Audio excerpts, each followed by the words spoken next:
Hey, what's up guys? Welcome po sa aking YouTube channel. Ako nga pala yung Kuya Carl.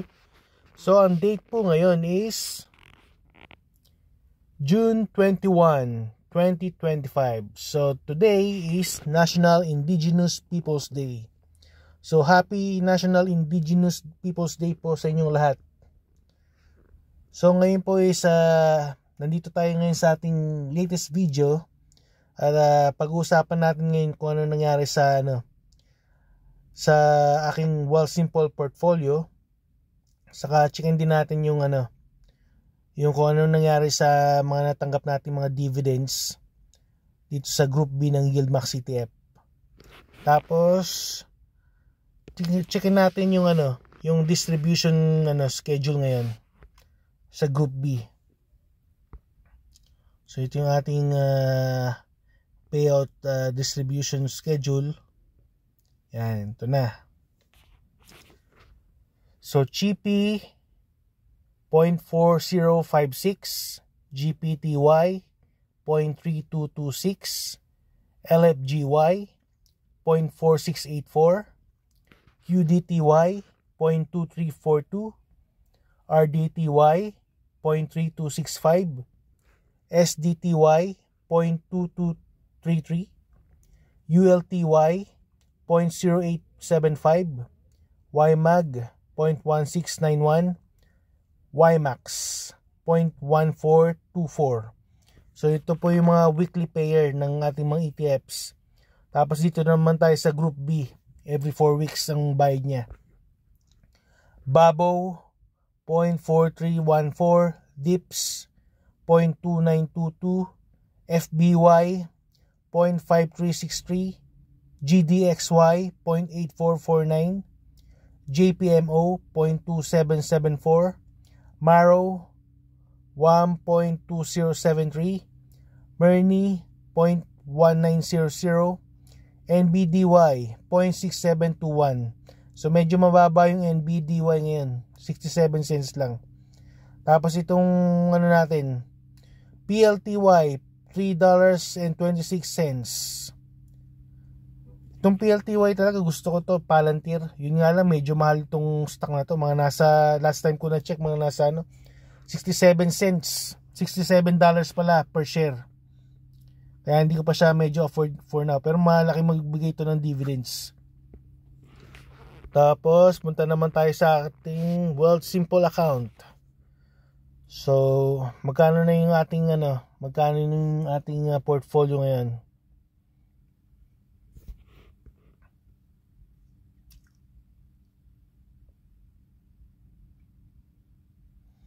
Okay guys, so ito na yung ating latest update. 32,563.76. So, dito pa rin guys, naglalaro-laro pa rin siya, mga ganyang Kasi ang dami ngayong nangyayari sa mundo ngayon. Una yung mga gera sa Ukraine at Russia, tapos yung lalo na ngayon itong Israel saka Iran. So maapektuhan talaga nito ang stock market. So pero pa rin tayo guys, continuous pa rin tayo sa pag-invest kasi ang outlook natin is long term. So talaga ang stock market, up and down talaga siya. So ang goal lang talaga natin is to invest as long as possible at paramihin pa yung ating shares. So expected natin is Group B. So tingnan natin kung natanggap ko pa yung kasi ang natanggap ko pa lang na dividend is IWMY, pero siguro sa Monday baka matanggap ko na yung mga ibang dividends sa ating Group B ng Yieldmax ETF. Okay, tapos to tax-free savings account. Yan, I'm down 525 daw. Tax sa TFSA na account natin. Yan.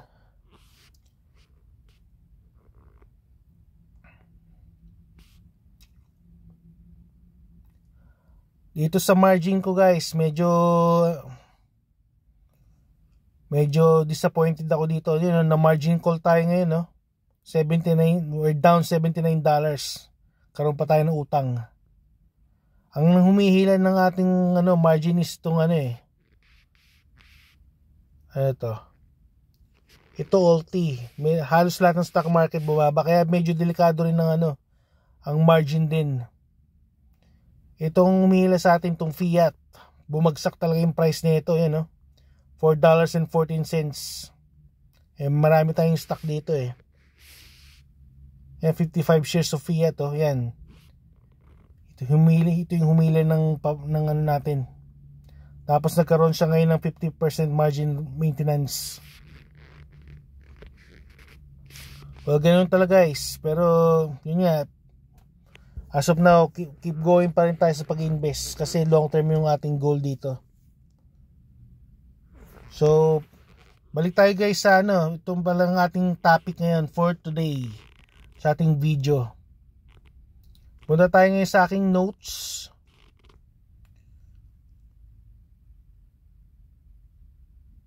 Ito guys, ito yung ating latest na pag-aaralan ngayon. 10 worst assets na magpapakahirap sa'yo. 10 worst assets that will make you poor. So ito guys, nakapansin ka ba yung ibang tao parang effortless lang yumaman, habang yung iba doble kayod pero parang laging stuck financially? Sikreto kasi, may financial playbook ang mayayaman na bihirang i-share. Ngayon ibubunyag ko na ang pinaka-crucial na pages. Papakita ko ang 10 worst asset na tahimik na sumisip-sip sa kayamanan mo.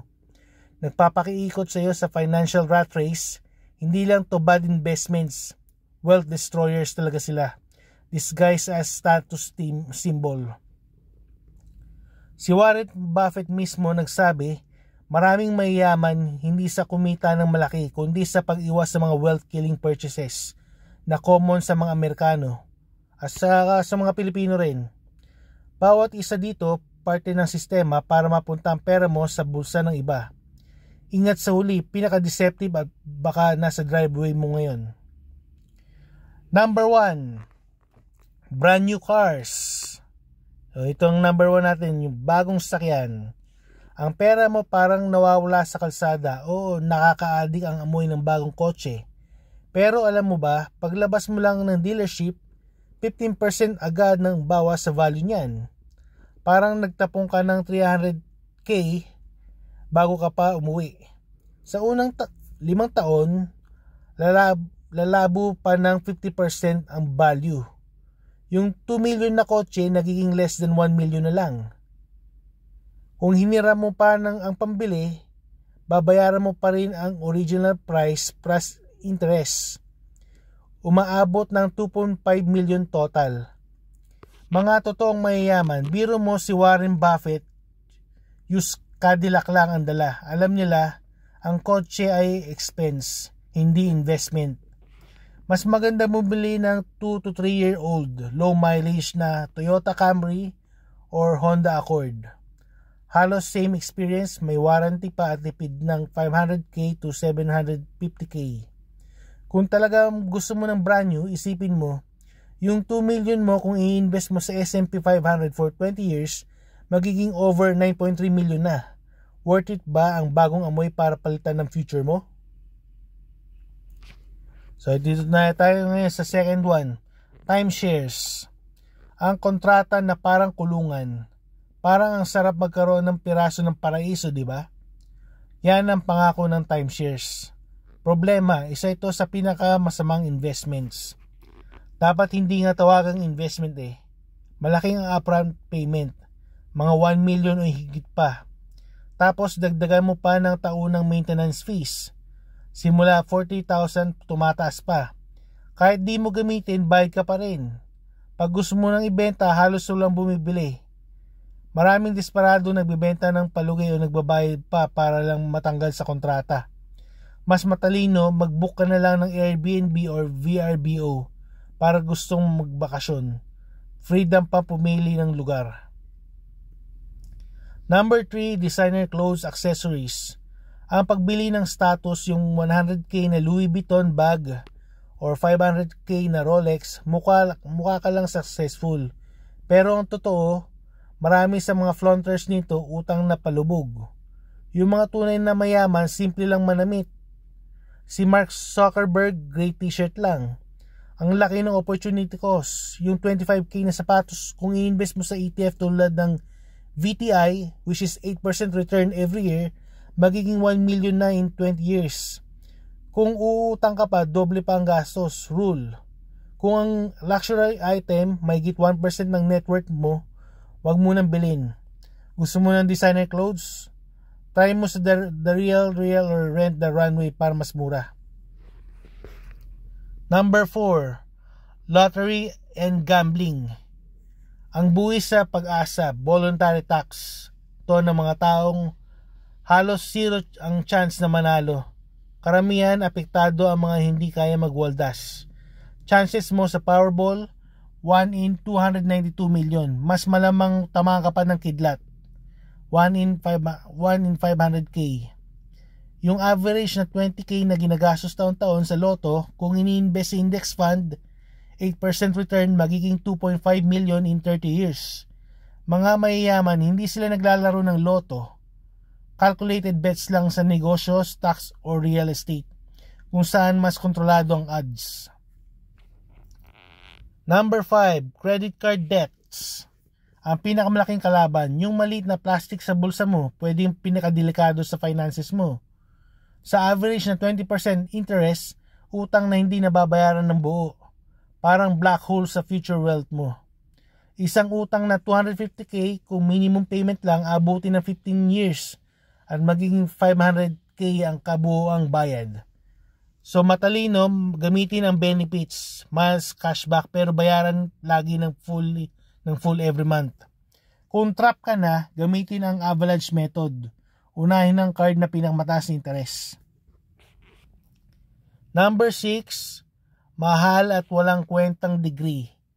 Pag-aaral para sa utang. Ang payo na mag-college ka para magkaroon ng magandang trabaho, luma na. Sa average cost na 5 million plus para sa 4 na taon, maraming graduates ang may degree na walang trabaho at utang na abot ng dekada. Average student debt sa US, 1.85 million. Matalino, pag-aralan ng ROI, return of investment ng degree. Tanungin, tataas ba talaga ang kita ko dito? Mas murang option. Magandang alternatibo, mga certification program, IT, web dev, na mas mura, 500k at may starting salary na 3 million. O kaya community college lang or online courses, Coursera or EDX. Number 7, bangka or at luxury items. Ang pagbili ng problema, may joke sa boating world. Ang dalawang pinakamagandang araw na may bangka, yung araw na binili niya at yung araw na naibenta niya. Ang totoo, ang mga bangka at vacation homes ay financial black holes. Bukod sa presyo, halagang 2.5 million, dagdagan mo pa ng maintenance 250 to 500k taon-taon. Karamihan nakatingga lang 90% ng oras.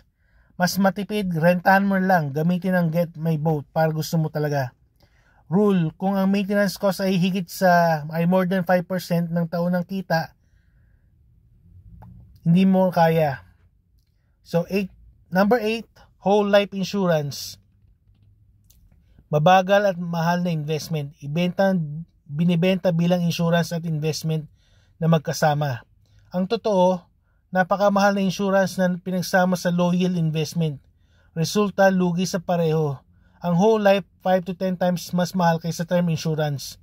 Halimbawa, para sa 2.25 million coverage, term insurance 20k kada taon, whole life 200k kada taon. Yung difference na 180k kada taon, kung ini-invest mo sa index fund, mas malaki ang kita.